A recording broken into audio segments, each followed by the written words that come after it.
So I can see that there is positive oral contrast given to the patient, which is currently in the stomach and duodenum level. And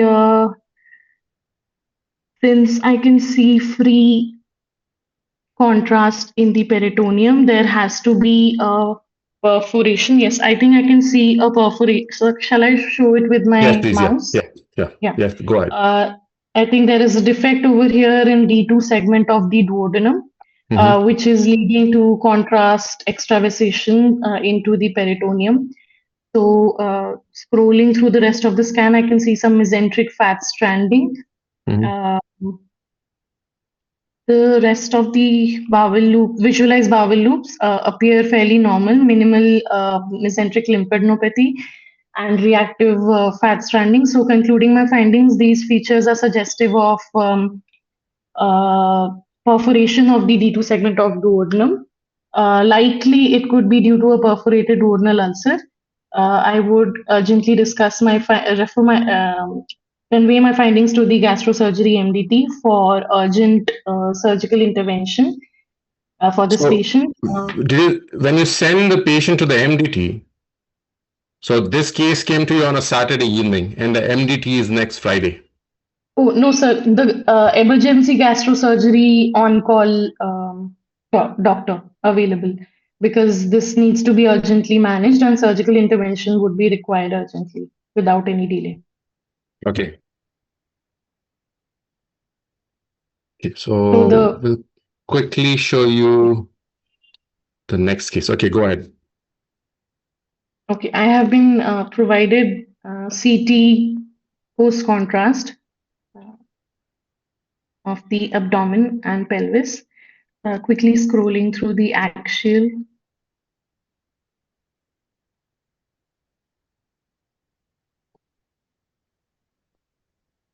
So may I know the complaints of the patient?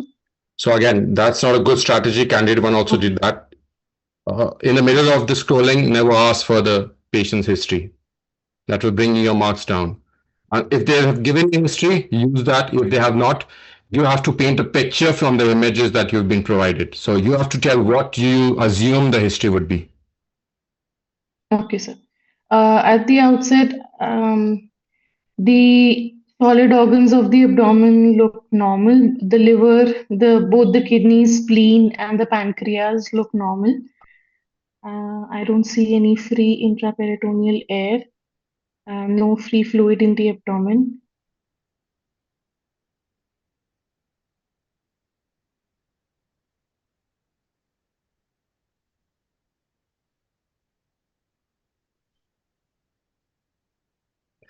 So I'll just interrupt you there. Sometimes they Yes, will sir. give a very simple case There without is, giving you the history. No, please listen to okay, me first. So, because this is for learning. I know you've picked up the finding now.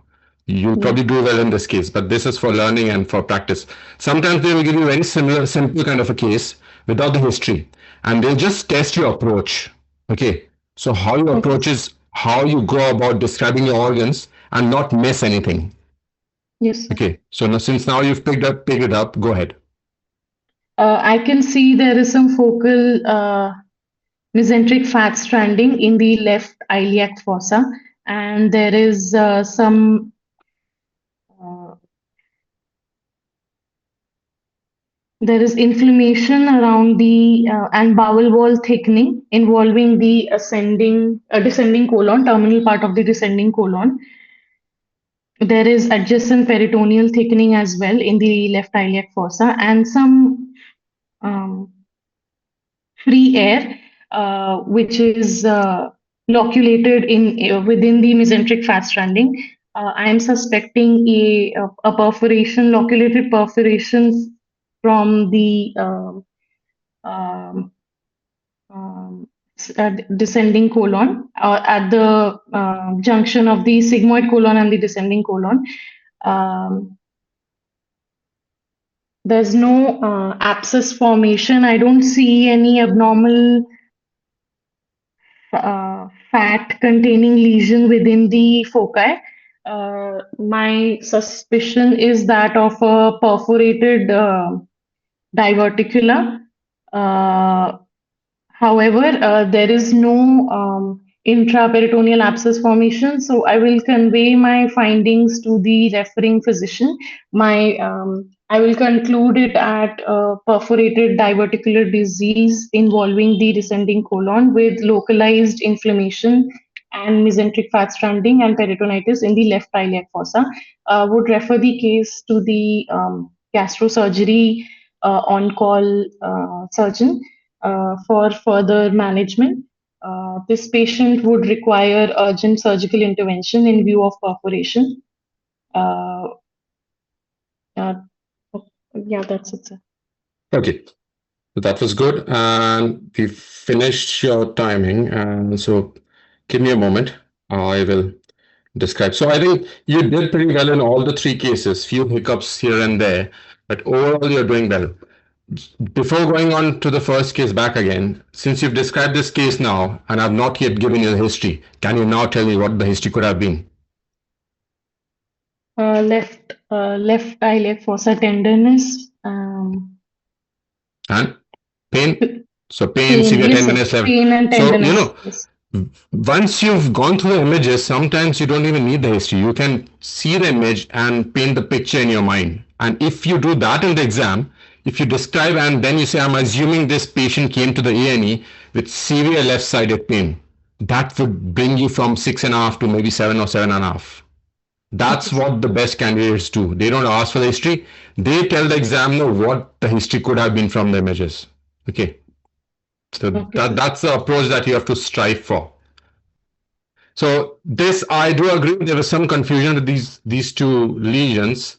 They do appear like brown tumors, but then I'm not convinced about the resorption. So what you are looking for resorption. Do remember these Yes, sir. keywords, especially in the classical findings such as hyperparathyroidism. Some pathologies have very classical findings, and the terms and terminologies don't have to be mixed up with something else because that will show the examiners that okay, this candidate does not remember everything. And this lace-like pattern, as you said, yeah, can be seen in SLE, can be seen in sarcoidosis. SLE is an accepted abbreviation, so that can be said. But try using as less abbreviations as possible. Okay, because some Okay, abbreviations sir. which we use in our countries in our departments are not the same that we use somewhere else. Because recently I was reporting a CT head and the history, like that was in the NHS and in my trust itself, query IC, headache query ICH. So headache query ICH can be intracranial hemorrhage and intracranial hypertension also, right? Both can present with headache, right? So Sorry. like for example, there was a case, a CT head in my hot Yes, sir. reporting, and the history was sudden onset of headache, query Okay. ICH.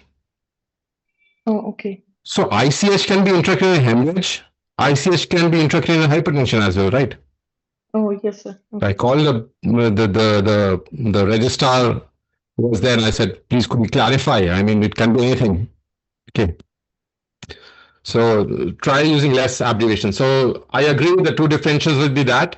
And going on to the chest radiographs, you see this bilateral lymphadenopathy, quite significant, quite large lymphadenopathy, almost compressing and slightly narrowing the tracheal lumen inferiorly.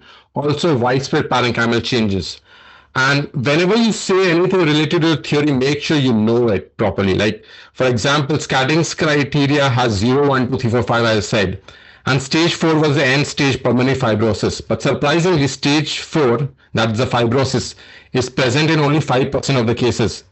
Whereas stage 0, that means a normal chest radiograph, is seen in 5 to 15%. So that's actually more common. Stage 0 is more common than even stage 4. And stage 3 is parenchymal disease. That's only parenchymal. That is also present in 10 to 15. So roughly the same frequency as stage 0. Okay, so it's stage 0, 1, 2, 3, and 4, not just 1, 2, 3, 4.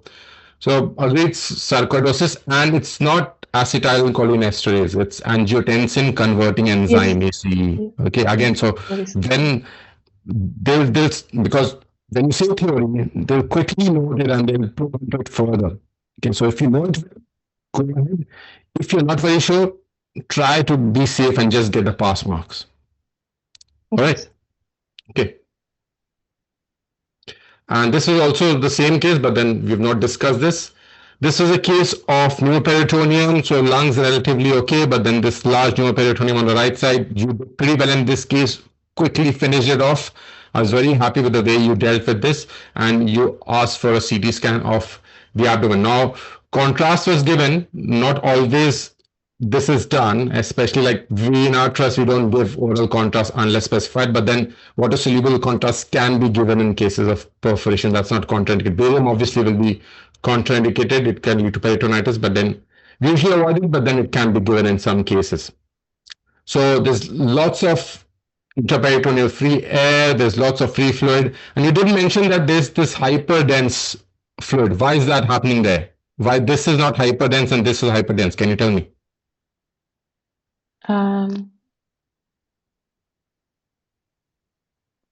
So this is also the same fluid that is hyperdense, but there's hyperdense fluid here.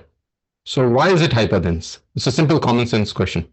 So it's immediately in proximity to the site of the perforation, and maybe the contrast has settled in the Perfect. So that's Morrison's more bowel. likely, exactly. So that can be two possibilities. Either it can be hyperdense due to hemorrhage, but then more likely in this case that this contrast is mixing up with that fluid. Yes, sir. Okay, so again, they might ask simple questions like this because what happens in the real practice, even the clinician can come and ask you these questions, right? Yes, sir. So I did not ask that question because I moved on to the next case, but that was probably one of the questions I would have asked. Secondly, this case will not go to an MDT. Do remember every candidate, everyone going for the exam, urgent findings don't go to the MDT. Okay, for example, I do neuro MDTs on Thursday and hematology MDTs on Wednesday. I see an urgent case on Friday, maybe, and if it's urgent, for example, aneurysm rupture, and if we discuss the case in the Thursday meeting, imagine what will happen from Friday to the next Thursday. So these don't go to the MDTs. They go for certain management. They might still be discussed in the MDT after the management has been done as a retrospective case, but then don't wait for the MDTs. Right? This case urgently goes to the upper GI surgical team on call. This has to be repaired. Okay? Yes, sir. This is probably the last case. So this was to check your approach. So when you've not been given the history, when you're first scrolling, quickly scroll from top to below to see any large finding, any large lesion, any free fluid, anything out of the blue, anything out of the ordinary that you see. If you cannot, then you can tell the examiner that on the first scroll, I have not picked up any findings. So I will follow my approach that I follow in my regular practice, and I'll start describing one organ one by one, like a single organ one by one. Sometimes they'll let you describe everything. Some examiners might say, okay, patient presented with left iliac fossa pain, have a look at the left iliac fossa if they want to save time. Okay. So if you're explaining, just say the liver appears normal. So keep going down. When you see the findings, explain. So this is a case of acute diverticulitis with secondary perforation that's localized. Again, an emergency goes to the surgical team on call. Okay. Urgent findings, need emergency referral, pick up the phone, red flag. These are the terms that you have to use. You're doing well. Keep it up. Thank you, sir. Right. I'll stop sharing, Smita. Yeah. Yeah, all yours.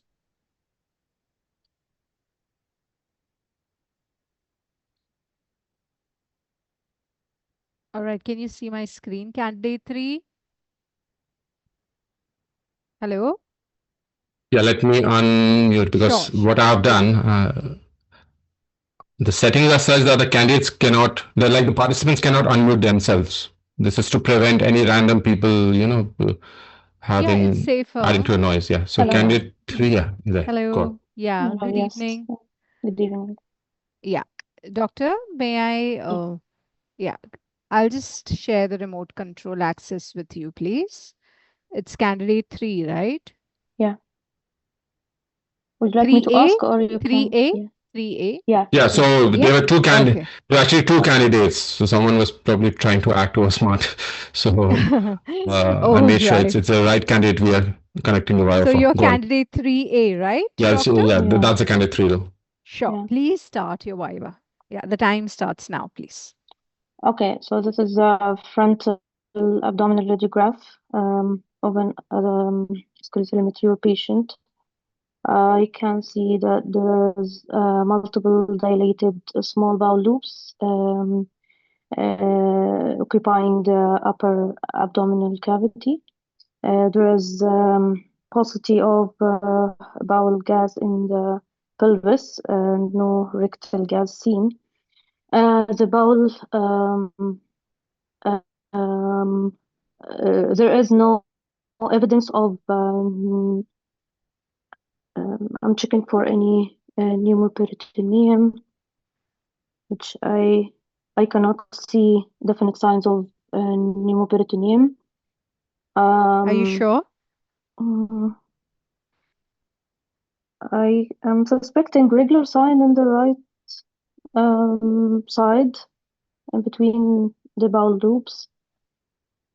Um, um,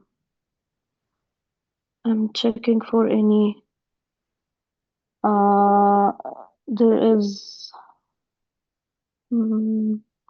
I cannot see any pneumatosis intestinalis.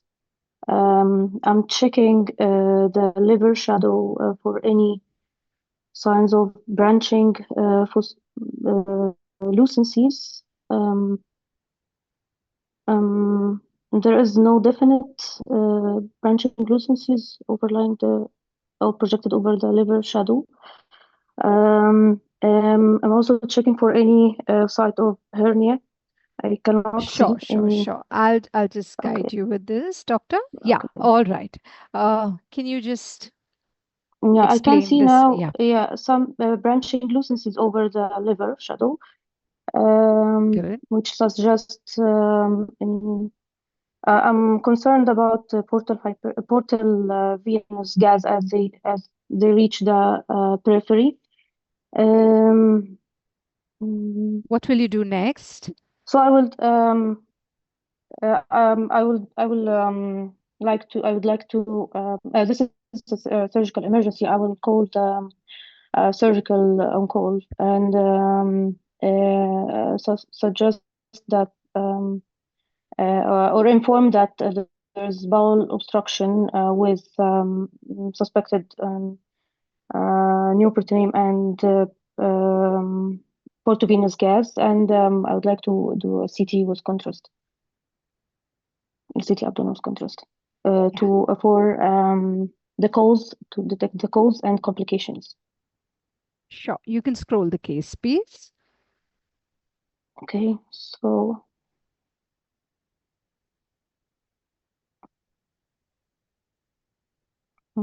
okay, so this is the CT abdomen. Sorry, I'll go again from the start.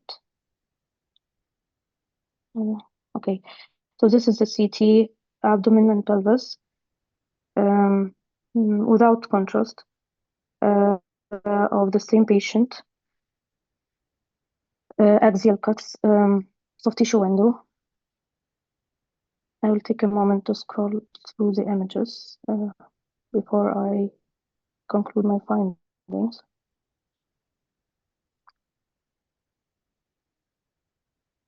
Okay, so the CT confirms the small bowel obstruction and with the portovenous, sorry, with the portal venous gas,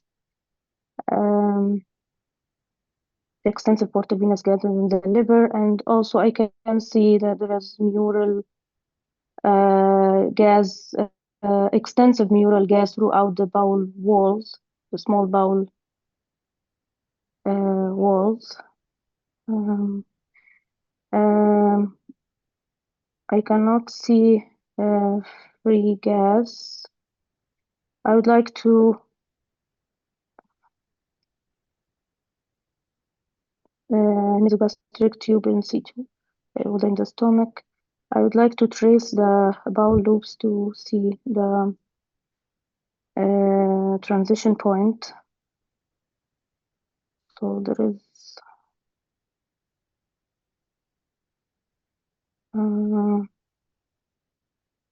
the rectum and descending colon. I'm sorry, the images are jumping. I can't. So I will go back again. Okay. So the large bowel appears unremarkable. So this is a small bowel obstruction. I'm trying to relocate What is the complication that locate. has occurred, doctor? There is pneumatosis intestinale and which is concerning of neural ischemia. So I would like to proceed with contrast, IV contrast, to confirm. And I The can patient see. was very unstable, Mhm. and we did not know the Okay. creatinine values, so we couldn't do a contrast.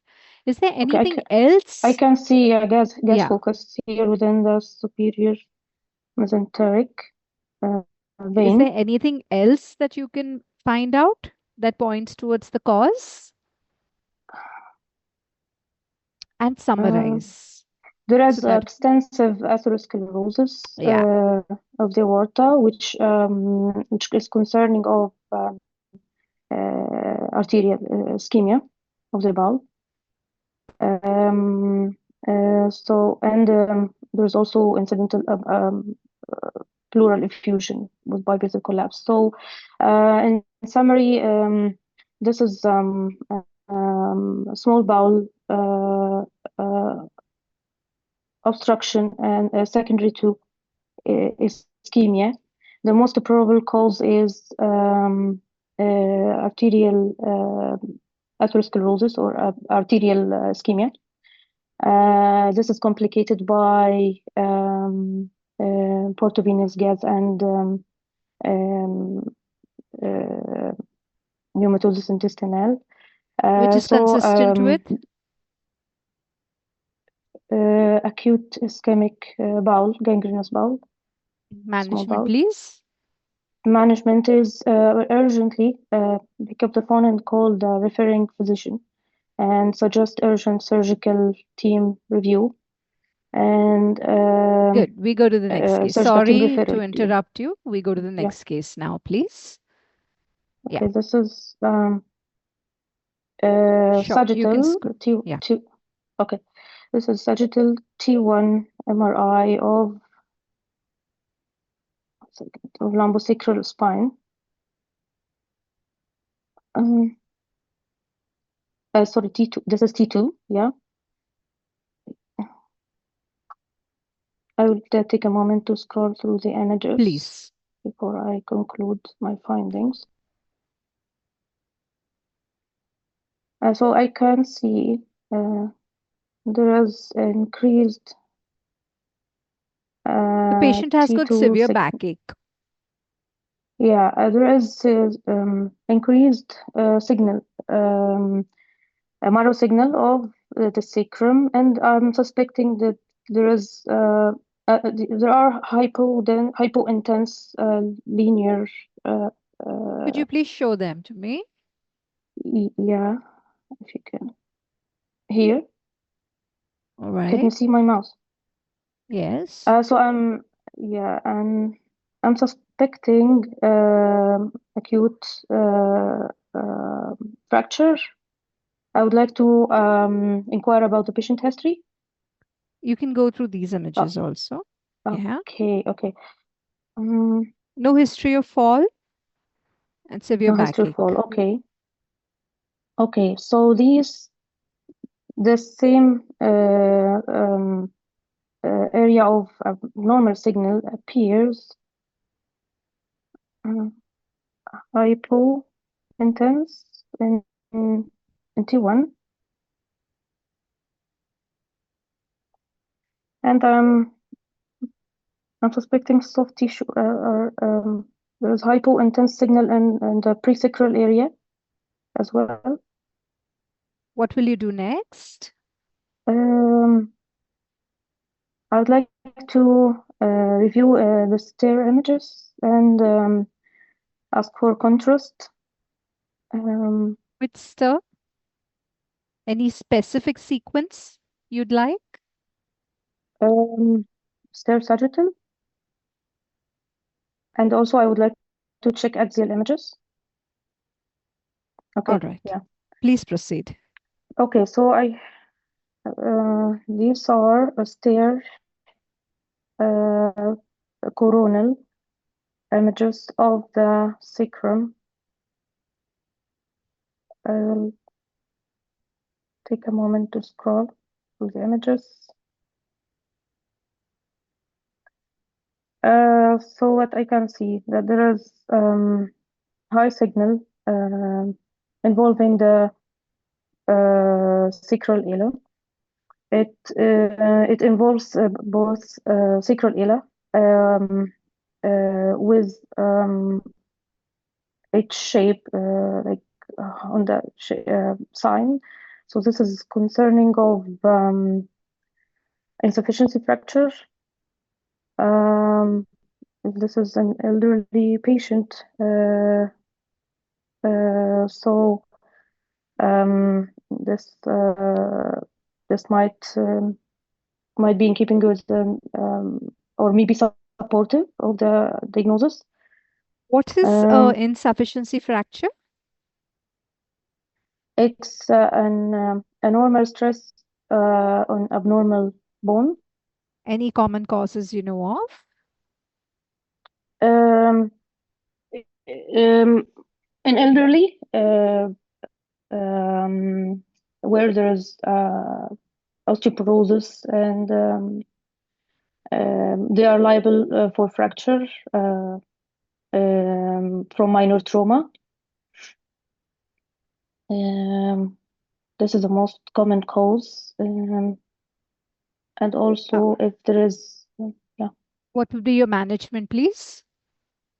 So I will urgently refer the patient to orthopedic team for management, and I will compare with previous scan. Okay. Yeah. I think we'll start with the axial images, please. Yeah, you can scroll now. Okay, this is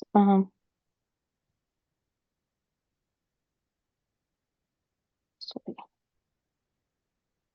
This is axial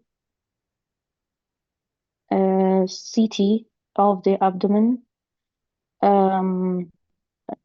soft tissue window without contrast. I'll take a moment to scroll through the images before I conclude my findings.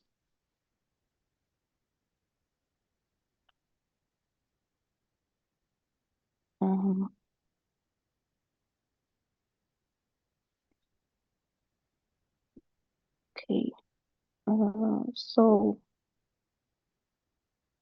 I can see that there is bilateral peripheral calcifications involving the both kidneys, the parenchyma of both kidneys. There is mild involvement of the pelvis on the left side.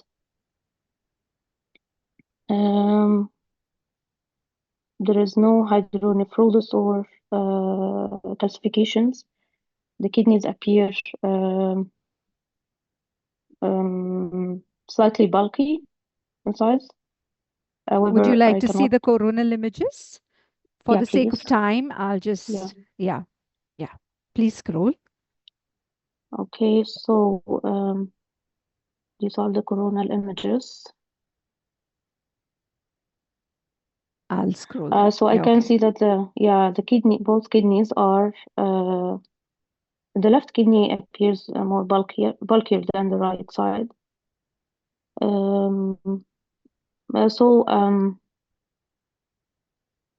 There, I cannot identify any mass on contrast scan. There is no obvious. There's no other classifications anywhere else or any other organs. And so I would Where like are to the check the bone window. calcifications located, please? They are Specifically? cortical. Okay, Cortical. I would like to check the bone window. sure. Um, Yeah. so these are the bone window. Okay. Of a skeletally immature patient. What would be your differentials for the sake of time? So this is bilateral cortical, renal cortical necrosis. Sorry, cortical Calcification. calcification. Um, mm, the differential for this is um, hyper hyperparathyroidism No problem. and Sandeep, I think he's on mute. Yes, Meta. Yeah, time up, is it? Yeah, it's time According up. to, I did yeah, message all you on right. WhatsApp. Yeah, Yeah, I'm sorry, I did not that's check okay. it. That's okay. I understand. Yeah, Yeah. all right. Hi, doctor. So I'll just review the cases for you. okay. All right. I think you have good knowledge, but just a little bit more practice is required for presentation. These are dystrophic tramline cortical calcifications. See, these specific words are very essential because these are radiological vivas, right? Okay. So we need to demonstrate our knowledge. So if I was giving the viva, I would have mentioned it that way. The calcifications are cortical, and my differentials include, remember the mnemonics COAG, all right, cortical necrosis, Mm-hmm. oxalosis, Alport syndrome, and chronic glomerulonephritis. All Okay. right, so this was a very basic case, but it's better to revise everything together. Yeah. This was correct. I really like the way you picked up these very subtle findings on T2. And there is one point that I would want to mention. This was a case of a known malignancy who has undergone radiation. So, if I Yeah. may convince you, the marrow Yeah. of the sacrum is Yeah. more fatty than that I of the lumbar wanted to say spine. this. Yeah, I want to. Yeah. So you should have. Yeah, you picked it up. Yeah, I And wanted to say that it's hyper. Yeah. yes. Yeah. So this is because of the prior radiation. So the images are going Mm, to talk to you in the exams, okay. right? So everything has a meaning. So this is a case who had a malignancy, has undergone radiation, and has now suffered through sacral insufficiency fracture or the Honda sign. Yeah. And I would convey my findings to the concerned physician. That's fine. Okay. And one more thing that I want to just mention is that approximately, according to research, approximately 45% of cases of stress is, sacral insufficiency fractures have a history of malignancy. So usually it's fixed in our mind that biphosphonate therapy, but do remember that malignancy is also a major cause, like 45%, which is Okay. pretty significant. Okay. Okay. And approximately 40% of cases who undergo pelvic radiation, they develop these stress fractures or insufficiency fractures. Okay. I'm Okay. sorry. I'm sorry. Yeah. Just I apologize. Yeah. Okay. This was also a very good case. Let's start with this. Yeah, branching, linear radiolucencies extending up to the periphery of the liver. See, exams you may expect such films. And this was portal venous gas. This is a very alarming finding. It suggests bowel ischemia. Okay, so that is the word. Okay. And Okay. here, there is bowel dilatation. If I may convince you, I can also see intramural gas, pneumatosis intestinalis here. Yeah? Can you see? Yeah. Can you see? Yeah. Right? So it's pretty obvious. So Mm. it's very obvious. Once you look for it, you will find it. So do mention both. If you would have picked both of these Yeah. on the radiograph, the diagnosis is made. I would immediately pick up the phone and inform the surgical team on call. The patient requires immediate surgical intervention. Okay. And I would Okay. arrange for a urgent CT scan of the abdomen and pelvis. Okay. So yeah, this is portal venous gas. And if we see, I am going to trace all the, see, there is gas in the superior mesenteric vein.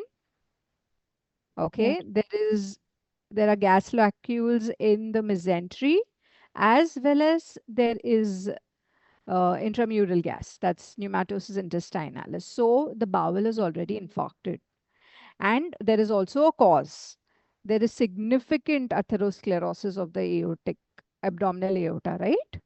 So Yeah. this is basically mesenteric vascular occlusion, which has called bowel infarction, and there's also portal venous gas. So this case has a very poor prognosis, and it's an absolute radiological emergency.